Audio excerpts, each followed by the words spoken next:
Hi friends, welcome to ಪಂಕಜ ಅಡುಗೆ ಮನೆ. ಇವತ್ತಿನ ರೆಸಿಪಿ ಬಂದು ರೈಸ್ ಬೋಂಡ. ಅದು ಮಾಡೋದು ಹೇಗೆ ನೋಡೋಣ. ನಾನಿಲ್ಲಿ ರಾತ್ರಿ ಉಳಿತು ಅನ್ನೋದ್ರಲ್ಲಿ ನಾನು ಬೋಂಡ ಮಾಡ್ತಾ ಇದ್ದೀನಿ. ಇದಕ್ಕೆ ಮೀಡಿಯಮ್ ಸೈಜ್ ಈರುಳ್ಳಿ, ಒಂದಿಡಿ ಪುದೀನ, ಒಂದಿಡಿ ಕೊತ್ತಂಬರಿ, ಸ್ವಲ್ಪ ಕರಿಬೇವು, 1 ಟೇಬಲ್ ಸ್ಪೂನು ಮೆಣಸಿನ ಪುಡಿ, 1 ಟೀ ಸ್ಪೂನು ಗರಂ ಮಸಾಲ, ರುಚಿಗೆ ತಕ್ಕಷ್ಟು ಉಪ್ಪು,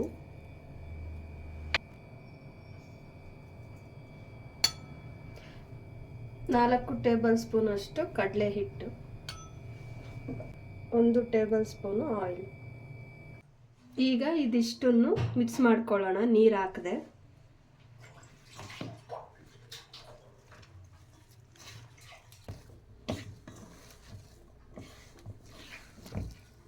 ಈ ರೀತಿ ನೀರಿಲ್ಲದೆ, ಚೂರು ನೀರಿಲ್ಲದೆ ಚೆನ್ನಾಗಿ ಮಿಕ್ಸ್ ಮಾಡ್ಕೊಬೇಕು. ಸೊ ಈಗ ಇದನ್ನು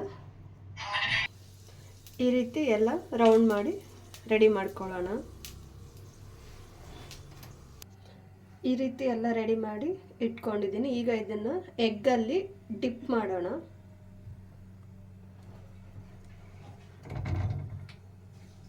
ಎಗ್ಗಲ್ಲಿ ಡಿಪ್ ಮಾಡಿ ಬ್ರೆಡ್ ಲೇಯರ್.